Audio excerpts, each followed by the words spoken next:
এক শিক্ষিত ভদ্রলোক আগের বইতে মুরব্বীরা পড়েছেন, আমি সেটাই একটু পুনরাবৃত্তি করছি। আমি বইতে পড়ি নাই, ভাইরা পড়তো বড়রা, আমি তাই শুনে মুখস্থ রয়েছে। ছোটবেলায় যা শুনতাম মনে থাকতো, ব্রেন ছিল ভালো।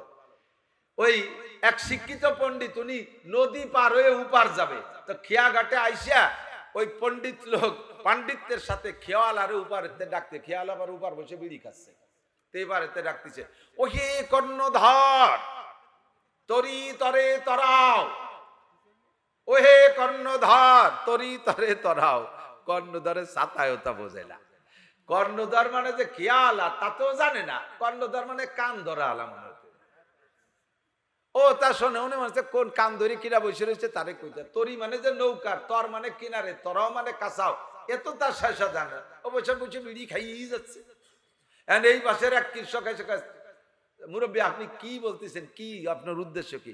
আমাকে উপহার দিতে হবে, কর্ণধর তরি তরাচ্ছে নয়। ওইভাবে ডাকলে হবে না, আমি খেয়া এনে দিছি। এ আমাকে বেটা হোক, উপহার বসে তোর বাপের এই হচ্ছিস, তাড়াতাড়ি এই যে বেটারা বসে রয়েছে বাংলা মারি দিস, তাড়াতাড়ি খেয়া নিয়ে চলে এসে। এই লোক যে কি ব্যাপার, এত ভালো হইনি গেলাম তারপরেও আসলো না, আর এই বকানি দিয়ে খেয়া আনতে তাতে আমি জানি। আসার পরে উঠছে খেয়ায়, খেয়ায় উঠার পরে কদ্দুর যাওয়ার পরে বলতেছে, ও হে কর্ণধর তুমি কি বাংলা লেখাপড়া জানো? স্যার বাংলা যদি দুই এক লাইন জানতাম তাহলে কি খেয়া বাইয়ে বেড়াইনি, তো কমপক্ষে খুলনা মিলি যাই একটু হেল্প পারিয়ে রেখাতে পারতাম। তুমি বাংলা জানো না বাঙালি, তাহলে তোমার জীবনে চাইরা নাই মিশিয়ে।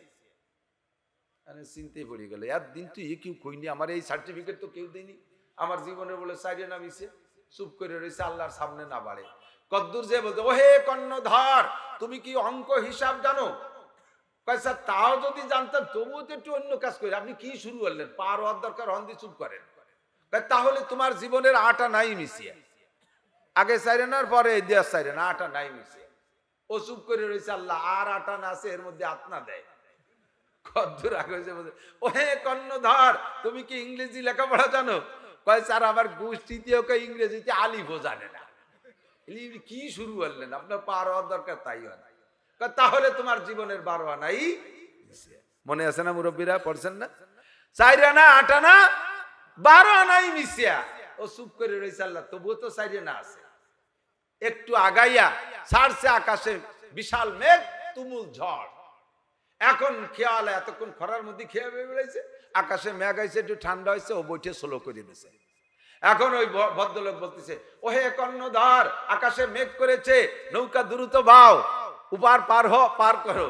এখন বলতে, না স্যার এতক্ষণ খরার মধ্যে দিয়ে বাইরে বেড়াইছেন, একটু মেঘ হয়েছে, একটু আস্তে আস্তে যাই, নৌকা নদীর মধ্যে থাক কিছুক্ষণ, ঠান্ডায় ঠান্ডায় একটু ঘুরি।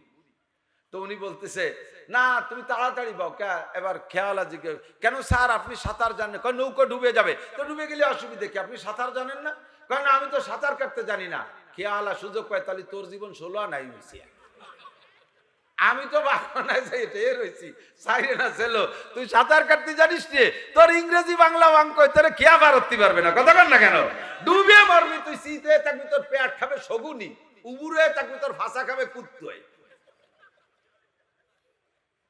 বাংলা ইংরেজি অঙ্ক তোরে নদী পার করতে পারবে না, তোর জীবন 16 আনাই মিশে। কথা কন? Matric pass, IA pass, BA pass, MA pass, doctor, engineer, এ সব তুমি 12 আনা পর্যন্ত শেষ। তুমি কোরআন পারো না, তোমার 16 আনাই মিশা। তুমি পুলসিরাতের নদী পার হইতে পারবা না, ওই নদীর মধ্যে ডুবে মারবা। আর আল্লাহর রহমতে এই 12 আনা যদিও না থাকে, 4 আনা কোরআনের বদৌলতে সব নদী পার হয়ে পার চলে যাবে। ঠিক না?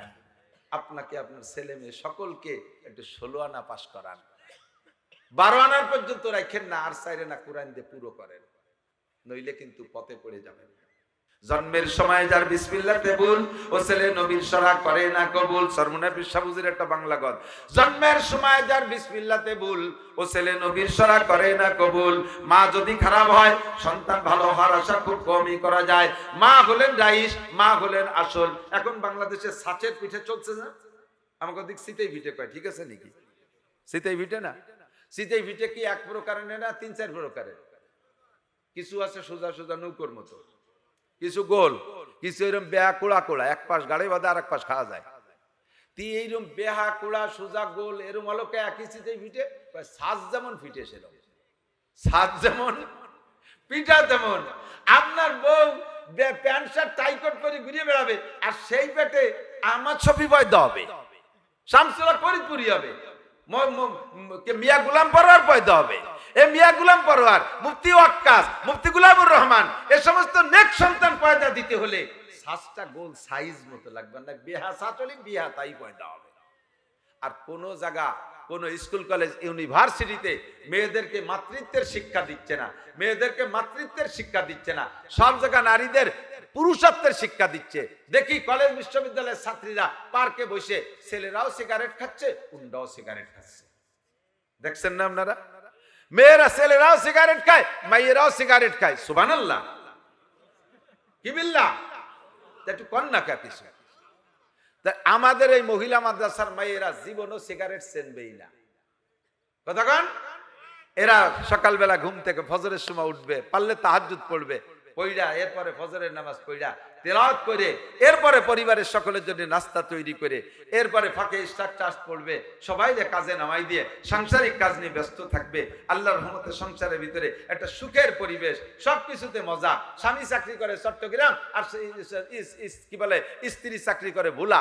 এই দুনিয়া জেনারেল তো, একজন চট্টগ্রাম একজন ভোলা, এই দুজনে ভোলারটা বউ ভুলেই গেছে, চাকরি করে ভোলা, তা মনে রাখবে কি? আবার উনারও জায়গা জরুরত, তারও অভাব নাই, আর ইনারও অভাব নাই, সে অভাব হতে হতে মিটবে। জীবনে কোনোদিন সুন্দর একটা সংসার গড়বে না। মোটা পয়সাই কামাই করবা, সুখ পাবা না। মোটা পয়সা কামাই করবা, স্বামী স্ত্রী যে একটা আনন্দ, স্ত্রী যে একটা মজার নিয়ামত, এটা বুঝবা না। হুজুর বলেন আর দুনিয়া কুল্লুহা মাতা, দুনিয়ার সবই পুরুষের জন্য ভোগ সামগ্রী, সবই ভোগ সামগ্রী।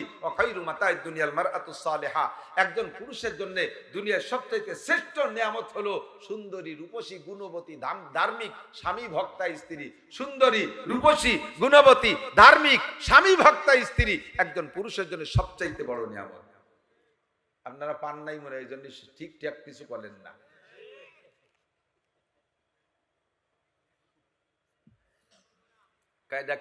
কি পাইছেন তার তো যার যার খবর শেষ। যারা একটু ভালো, এরকম যে কয়টা গুণের বউর কথা কইলাম, এরকম বউ যারা পাইছেন তারা একটু জোরে কোন যে ঠিক। এবার সবাই ঠিক, বাস্তবই কিন্তু তাই, ঠিক না? আপনি মাঠের থেকে আসছেন, বাসায় আসছেন, স্ত্রী আপনাকে মুখখান বেজার দেখে দৌড়ে এসে, কি ব্যাপার, কি হয়েছে? কয় মাঠে গন্ডগোল লাগছে, সে জায়গা পোলাপান, আমাকে কেউ ছিল না, মোল্লারা কটা চর থাপ্পড় দিয়েছে, পিটেন পাটেন। স্ত্রী যদি ভালো হয় তাহলে কি বলবে? বলবে ও কোনো ঘটনা। পুরুষ মানুষ আজ 2 চর খাইছেন, কালকে 5টা দিয়ে দিলি হলো, এর জন্য মুখ বেজারে বসে তো। এদিকে আসেন, ধোয়াই মুছাই পরিষ্কার করে গোসল টোসল করে কাপড় চোপড় পরে বলছে আপনি থাকেন, আমি আমার 5টা ভাইরে দাওয়াত দিচ্ছি, আমার ভাইরা এসে প্রতিশোধ দেবে। কিছু করুক আর না করুক, তাৎক্ষণিক ভাবে তার একটা সান্ত্বনা দিয়া স্বামী খুশি হয়ে গেছে, খুশি হয়ে গেছে। এলো আদর্শ বউ। এ বই এই আদর্শ শিখতে হবে কোন জায়গায়? স্কুল কলেজ কোন জায়গায় শেখায় না, এই কারখানার মধ্যে শিখায়, এই ইন্ডাস্ট্রিতে শিখায়। আর একজন আইসে মাস্টার খাইয়া, বউটা কেমন কাজ, কি ব্যাপার, মুখ পুলাকা, দেশে দুলাই পারো খালি বাংলায়, মাগিগের সাথে বিটাকের সাথে তো পারো না, খাইছো জুলাই, এই রবি খাওয়া। সেদিন আমার চুল উঠে বেলাইতো না, আজকে তোমার দাড়ি ছেড়ছে, এই তো শোধ। এখন যদিও বাইরে পুরুষের সাথে পারে নাই, বোর সাথে তার বাড়তি অসুবিধে নাই। মাজা আইছিল, আইলো লাঠি গুজা, আয় ওই সেকশন তোর পাই দিয়ে যাবে, মায়ের খাইয়াছে বিটাকে কাছে, শ্রদ্ধায় বরপিটি। এই যে হজবরালার উল্টো পাল্টা, এটা তো ওই একই কারণে, ধর্ম শিক্ষা জ্ঞান না থাকা আর না থাকার পার্থক্য, কথা বলেন ঠিক না? এজন্য আল্লাহ বলেন হে নবী, উম্মতের কাছে জিজ্ঞাসা করেন, শিক্ষিত আর অশিক্ষিত কোনদিন সমান হতে পারে কিনা, জাননেওয়ালা না জাননেওয়ালা কোনদিন সমান হতে পারে কিনা। যেমন কুল হাল ইয়াস্তাবিল আমা ওয়াল বাসীর, চক্ষুওয়ালার অন্ধ, অন্ধ আর চক্ষুওয়ালা যেমন সমান হতে পারে না। কুল হাল ইয়াস্তাবিল হাই ওয়াল মাইয়িত, জীবিত আর মরা মানুষ যেমন সমান হতে পারে না, তেমনি শিক্ষিত আর মূর্খ সমান হতে পারে না। এবার শিক্ষিত কাকে বলে? সারা দুনিয়ার সর্বশ্রেষ্ঠ সার্টিফিকেটের অধিকারী ছিল তৎকালীন মিস্টার আবু জাহেল, নাম ছিল আমর ইবনে হিশাম, উপাধি ছিল আবুল হেকাম, আরবের গভর্নর ছিল, সৌদি আরবের গভর্নর ছিল এই আমর ইবনে হিশাম, নাম তার, উপাধি ছিল আবুল হেকাম। জ্ঞানীদের পিতা বিদ্যাসাগর, দুনিয়ার যত সার্টিফিকেট তৎকালীন সম্ভব সবই তার ছিল, কিন্তু ছিল না শুধু কোরআনের সার্টিফিকেট। নবী পাকের জবান দিয়ে আল্লাহর পক্ষ থেকে বেরিয়ে আসলো, তোমার সব সার্টিফিকেট এক পাশে থাক, যেহেতু তোমার কোরআনের সার্টিফিকেট নাই, কাজেই তুমি আজকে থেকে আবুল হেকাম না, তুমি এখন থেকে আবু জাহেল, তুমি মূর্খদের বাবা, তুমি মূর্খদের গডফাদার। তোর মতো জাহেল আর মূর্খ নাই, তুই আন্তর্জাতিক খ্যাতি সম্পন্ন জাহেল। কিয়ামত পর্যন্ত মানুষ তোকে আবু জাহেল বলে চিনবে। আবুল হেকাম তোর উপাধি আর থাকবে না, মুছে যাবে। তোর নাম যে আমর ইবনে হিশাম এটাও মানুষ জানবে না, মানুষ তোকে আবু জাহেল হিসেবে চিনবে। কথা বলেন ঠিক কি ঠিক না? নাই শুধু কোরআনের সার্টিফিকেট, ডাক্তারি সার্টিফিকেট ছিল, ইঞ্জিনিয়ারিং সার্টিফিকেট ছিল, পলিটিশিয়ান সার্টিফিকেট ছিল, ল সার্টিফিকেট ছিল, সব সার্টিফিকেট থাকা সত্ত্বেও নাই শুধু কোরআনের সার্টিফিকেট, তাই তার নাম আবু জাহেল। সেম কোয়ান্টিটি দোস্ত, আপনি যতই জানেন না কেন, জেনারেল যত বড় শিক্ষিত হন না কেন, আপনি কোরআন জানেন না তো আপনি ওই কাতারের একজন হয়ে যেতে পারেন। একটু ছোট্ট একটা কথা বলে শেষ করে দেবো, আজানের শব্দ কইছে, আমারও ব্যস্ততা অনেক, এদিক তাকান।